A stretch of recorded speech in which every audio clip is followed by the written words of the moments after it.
হরি দিন তো গেল, সন্ধ্যা হলো, পার করো আমারে। না, এটা আমি বলছি না। তৃণমূলের এখন যে মনোভাব দেখা যাচ্ছে, বিহার নির্বাচনে বিজেপি এবং এনডিএ জোটের বিপুল সংখ্যাগরিষ্ঠতা নিয়ে আবারও ক্ষমতায় আসার পর যেন এই গানটাই গাইছে তৃণমূল। তাদের বর্তমানে ত্রাহি মধুসূদন অবস্থা।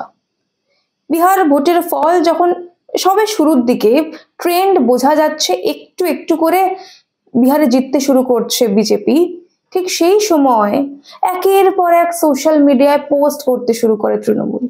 রীতিমতো হাহাকার পড়ে যায় সোশ্যাল মিডিয়া জুড়ে তৃণমূলের কচি কাঁচা, ছোট বড়, মেজো সেজো সব নেতাদের মধ্যে। আজকে এই নিয়ে আমাদের আলোচনা। বিহারের পর পাখির চোখ বাংলা। পাশাপাশি আমরা এটাও আলোচনা করব কিভাবে বিগত লোকসভা নির্বাচনের পর থেকে একের পর এক রাজ্যে বিজেপি ক্লিন সুইপ করেছে এবং বিহারেও কিভাবে এই জয় সম্ভব হলো সেই নিয়ে। শেষ পর্যন্ত সঙ্গে থাকবেন। নমস্কার, আমি স্বাতী। মাধ্যম ইউটিউব চ্যানেলের আরো একটি ভিডিওতে আপনাদের স্বাগত জানাই। যা এর আগে কোনোদিন হয়নি তা করে দেখালো বিহারের মানুষজন। বিহারের বিজেপিকে দু হাত ভরে তাদের ঝুলি উপর করে ভোট দিলেন তারা। এই প্রথমবার বিহারে একক সংখ্যাগরিষ্ঠ দল তকমা পেল বিজেপি। বিজেপির মোট আসন সংখ্যা 89টি। তাদের সব থেকে বড় শরিক জেডিইউ পেল 85টা আসন। চিরাগ পাসওয়ানের দল পেল 19টি সিট। এছাড়াও সমস্ত জোট সঙ্গী মিলিয়ে বিহারে 243টি আসনের মধ্যে বিজেপি 200-র বেশি সিট নিয়ে ক্ষমতায় এলো। বিপুল জয় জয়কার হলো বিজেপি অর্থাৎ এনডিএ জোটের। বিহার ভোটের ফল দেখে যারা ইন্ডি জোট রয়েছে বা মহাগঠবন্ধন, তাদের জোট শরিকরা কি করবে বুঝতে পারছে না। মানে এই যে বিহারে বিপুল ভিক্টরি এনডিএ জোটের, এটা এরা মেনে নিতে পারছে না এবং নিজেদের এই হার কিভাবে স্বীকার করবে সেটা বুঝতে পারছে না। একই অবস্থা তৃণমূলের। 2026-এ নিজেদের কয়েকটা সিট বাঁচাবে কি করে, এই চিন্তায় মগ্ন তারা। বেলা যত গড়াচ্ছিল, ট্রেন্ড যত বিজেপির দিকে বা এনডিএ জোটের দিকে যাচ্ছিল, তত একের পর এক সোশ্যাল মিডিয়া অ্যাকাউন্ট থেকে পোস্ট আসতে শুরু করেছিল। তাদের ভাষা আহামরি। একটা শাসক দলের মূল সোশ্যাল মিডিয়া পেজ থেকে পোস্ট করছিল বাংলা দখল করার স্বপ্ন, এই জাতীয় একটা কিছু।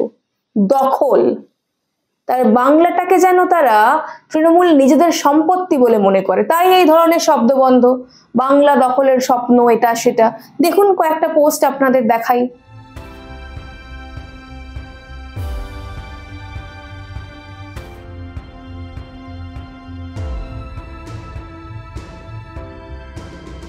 বিহার ভোটের ফলাফল বেরোনোর পর আমি তো শুরুতেই বললাম মাথায় হাত তৃণমূলের। তারা নিজেদের মতো করে ফল বিশ্লেষণ শুরু করেছে। এরই মধ্যে হাবিজাবি এসে সোশ্যাল মিডিয়ায় বকে দিয়েছে কুণাল ঘোষ। যদিও মানুষজন এদের কথাবার্তা আর নিচ্ছে না। আসল বিষয় হলো সাধারণ মানুষজন আর এই সমস্ত বিরোধীদের, মানে যারা স্বার্থের কারণে জোট করেছিল, আরো ভালো করে চুরি ডাকাতি করার জন্য জোট করেছিল, বা যাদের পিসি ভাইপো, কাকা ভাইজি বা বাবা ছেলের সম্পর্কের যাতে রাজনীতি আরো বেশি করে করা যায়, মানে এই ধরনের পরিবারতান্ত্রিক দলগুলো যারা জোট বেঁধেছিল, তাদের কথা কার্যত মানুষ ডাস্টবিনে ফেলে দিয়েছে। বিহার নির্বাচন বুঝিয়ে দিয়েছে ভারতবর্ষের মানুষ আর জাতপাতের রাজনীতিতে ভুলবে না। তারা এখন প্রধানমন্ত্রী নরেন্দ্র মোদীর বিকাশের স্বপ্নে উড়ান করে এগিয়ে যেতে চায়। আপনাদের আরো একটা তথ্য জানিয়ে রাখি, বিহারের মন্ত্রী ছিলেন মঙ্গল পাণ্ডে। তিনিও বিপুল ভোট নিয়ে জয়লাভ করেছেন এবং তিনি পশ্চিমবঙ্গে বিজেপির একজন পর্যবেক্ষক। কাজেই বিহার ভোটে তার জয় বা বিহার ভোটে যে রণকৌশল ছিল, সেটাও পশ্চিমবঙ্গে বিজেপি খুব ভালোভাবে কাজে লাগাবেন এবং মঙ্গল পাণ্ডে আরো ভালোভাবে পশ্চিমবঙ্গে এবার সময় দেবেন, যাতে বিহার ভোট এর পর যাতে পশ্চিমবঙ্গেও পাশা বদলে ফেলা যায়, তাই নিয়ে এবার একটু আলোচনা করা যাক 2024 সালের পর থেকে, মানে 2024 সালের লোকসভা নির্বাচনের পর থেকে ভারতবর্ষে মোট কতগুলি বিধানসভা নির্বাচন হয়েছে, কতগুলি রাজ্যে, এবং কোথায় কোথায় বিজেপি জয়লাভ করেছে। 2024 লোকসভা নির্বাচনের পর মোট 5টি জায়গায় বিধানসভা নির্বাচন হয়েছিল: হরিয়ানা, জম্মু কাশ্মীর, দিল্লি, মহারাষ্ট্র এবং সদ্য বিহারে। এর মধ্যে জম্মু কাশ্মীর বাদ দিলে বাকি 4টে জায়গায় বিপুল সাফল্যের সঙ্গে, বিপুল সংখ্যাগরিষ্ঠতা নিয়ে কিন্তু ক্ষমতায় এসেছে বিজেপি। জম্মু কাশ্মীরের মধ্যেও কাশ্মীরের সংখ্যালঘু বা মুসলিম অধ্যুষিত এলাকা, কাশ্মীর উপত্যকার অংশগুলো বাদ দিলে নিচের দিকে মানে জম্মুর দিকে বিজেপি খুব ভালো ফল করেছিল।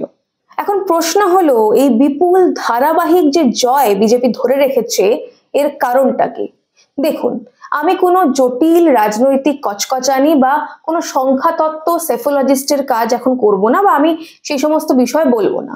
খুব সাদা ভাষায় যেটা আমার পর্যবেক্ষণ, সহজ করে সেই কয়েকটা পয়েন্ট যেগুলো বিজেপিকে ধারাবাহিকভাবে জয় দেওয়ার পিছনে কাজ করছে, সেই ফ্যাক্টরগুলো আপনাদের এক এক করে বলি। প্রথম কারণ, ভারতবর্ষের মানুষ এখন স্থিতিশীল সরকার এবং সুশাসন চাইছে, আর যেটা বিজেপি বিগত 10 বছরে দিতে সমর্থ হয়েছে। মানে বিজেপির 10 বছরের শাসন দেখে মানুষের মনে বিজেপির সম্পর্কে আস্থা আরো প্রবল হয়েছে, যার প্রতিফলন দেখা গেছে বিগত এই 4টি বিধানসভা নির্বাচনেও। এরপর যে বড় ফ্যাক্টর ছিল সেটা হচ্ছে পরিকাঠামোগত উন্নয়ন বা সার্বিক উন্নয়ন। পরিকাঠামোয় ব্যাপক পরিবর্তন এসেছে, বিপুল উন্নতি হয়েছে। কংগ্রেস আমলে বিগত কয়েক দশকে ভারতবর্ষ যে ভয়ঙ্কর দারিদ্র্যের অভিশাপে পড়েছিল, সেখান থেকে বহু মানুষের দারিদ্র্য মুক্তি ঘটেছে। হিসেব বলছে বিজেপি আমলে 2014 সাল থেকে 24 সাল পর্যন্ত প্রায় 28 কোটি মানুষ অতি দারিদ্র্য সীমা থেকে ওপরে উঠে এসছেন। ভারতবর্ষে মোদিজির নেতৃত্বে লক্ষ্য হলো 2030 সালের মধ্যে ভারতের প্রতিটি মানুষকে দারিদ্র্য মুক্ত করা। মানুষের রোজগার বেড়েছে, কাজেই তফাৎ দেখা যাচ্ছে তাদের জীবনযাত্রায়। মানুষ বিজেপির শাসনকালে আরো ভালো আছে, বেড়েছে কর্মসংস্থান, বেড়েছে আয়ের পরিমাণও।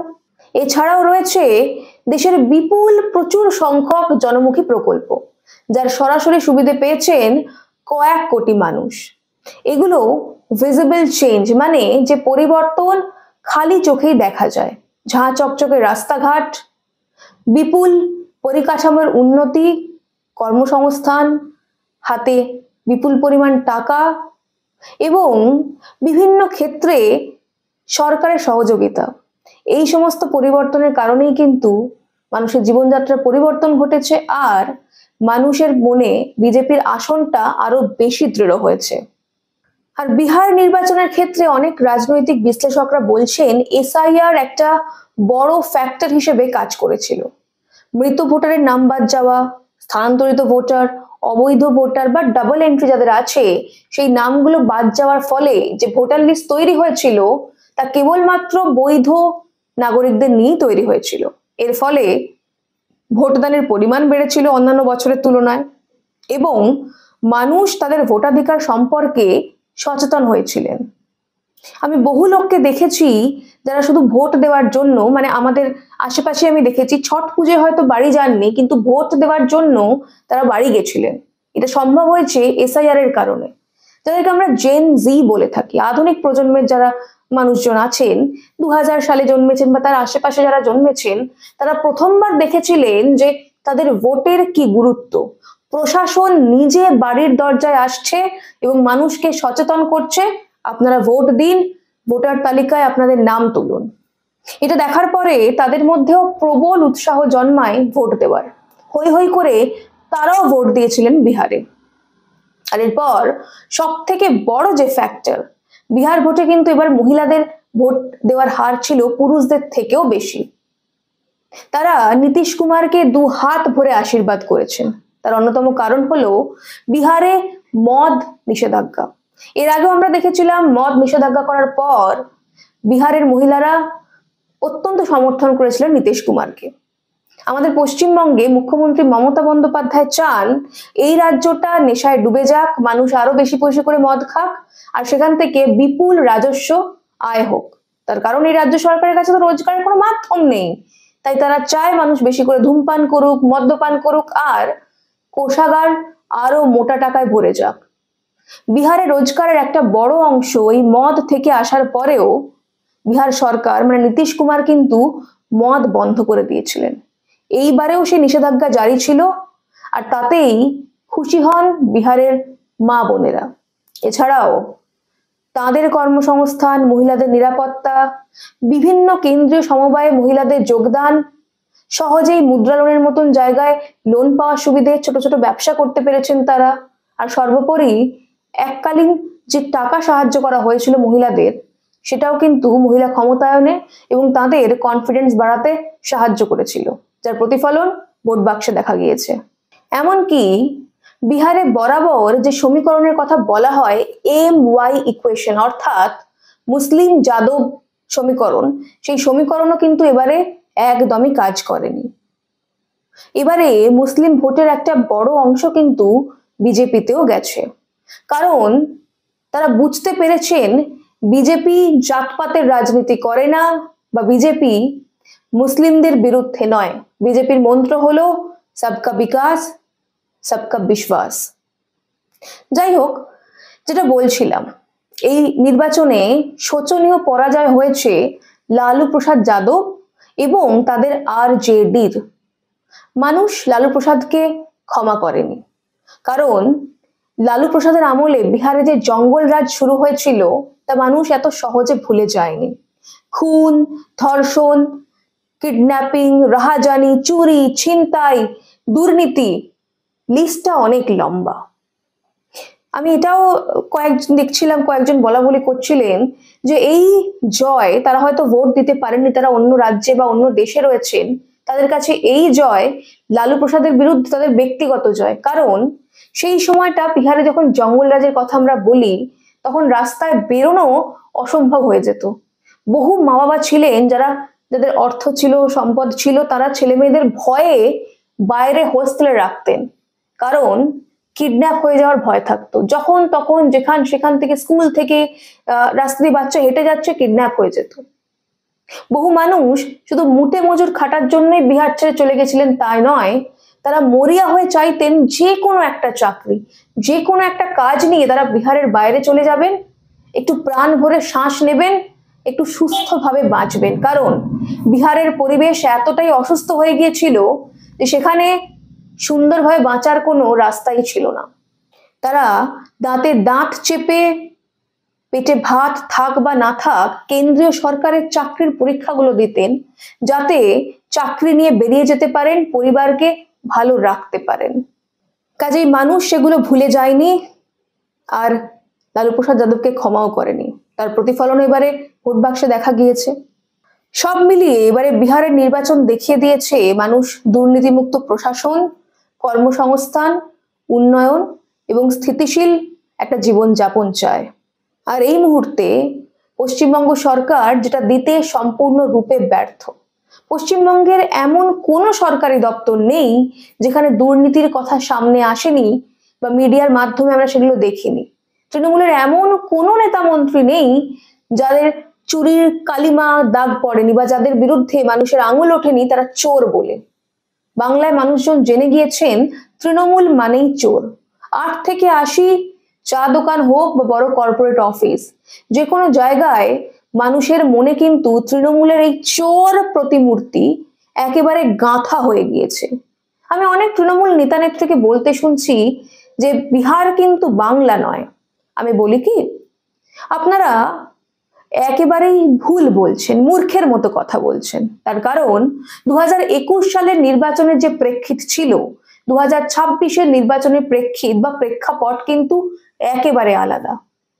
তার কারণ মুখ্যমন্ত্রী মমতা বন্দ্যোপাধ্যায় যে 30%কে সবসময় বলেন আমার দুধেল গাইদের ভোট, সেই 30% কিন্তু মুখ্যমন্ত্রীর পাশে পুরোপুরি নেই। আর তারা বুঝে গিয়েছে যে মুখ্যমন্ত্রী মমতা বন্দ্যোপাধ্যায় এদের শুধুমাত্র ভোট ব্যাংক হিসেবে ব্যবহার করেছে, এদের জন্য কোনো রকম উন্নতি করেনি। এদের জীবনযাপন, এই বৃহৎ পশ্চিমবঙ্গের একটা সেকশনের মানুষ তারা কিন্তু এখনো অনুন্নত, অনগ্রসরে রয়ে গিয়েছেন। বছরের পর বছর ভোট নিয়েছেন, প্রতিশ্রুতি দিয়েছেন, কিন্তু সেই সমাজের কোনো উন্নতি করেননি মমতা বন্দ্যোপাধ্যায়।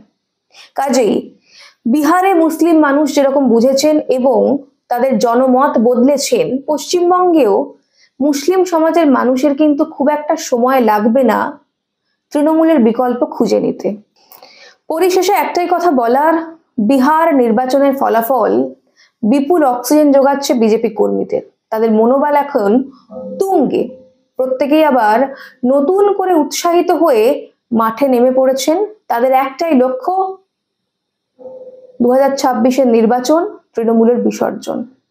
এমনকি এই সুরটা বেঁধে দিয়েছেন প্রধানমন্ত্রী নরেন্দ্র মোদীও। তিনি বলছেন, বিহার থেকেই গঙ্গা প্রবাহিত হয়ে পশ্চিমবঙ্গে আসে। মা গঙ্গা তৃণমূলের হার এবং বিজেপির বিজয়ের বার্তা নিয়ে আসছেন। পশ্চিমবঙ্গে জঙ্গলরাজ শেষ হবে, এটা বলে তিনি পশ্চিমবঙ্গ নির্বাচনের সুরটা যেন আরো শক্তভাবে বেঁধে দিয়েছেন। আপনাদের কি মনে হয়, পশ্চিমবঙ্গে কি বিজেপির বিজয়রথ অব্যাহত থাকবে নাকি থেমে যাবে? জানান আমাদের কমেন্ট করে। আজ এই পর্যন্তই, দেখা হবে পরের একটি ভিডিওতে।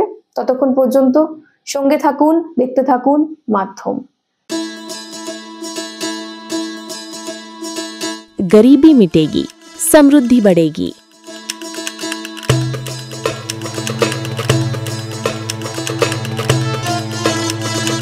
यही संकल्प है प्रधानमंत्री नरेंद्र मोदी जी और मुख्यमंत्री मोहन यादव का। गरीब कल्याण मिशन से मध्य प्रदेश ने उठाया है ऐतिहासिक कदम।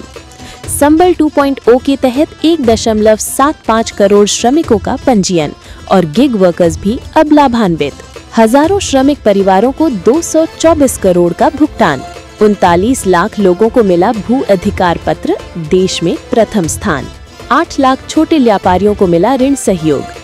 56 लाख पेंशनधारियों को हर माह 4000 करोड़ से अधिक राशि और 45 लाख परिवारों को मिला पक्का घर। अब हर नागरिक की सुविधा के लिए शुरू होगी मुख्यमंत्री सुगम परिवहन सेवा। प्रधानमंत्री मोदी जी और मुख्यमंत्री मोहन यादव के नेतृत्व में मध्य प्रदेश तेजी से बढ़ रहा है गरीबी मुक्त और आत्मनिर्भर भविष्य की ओर।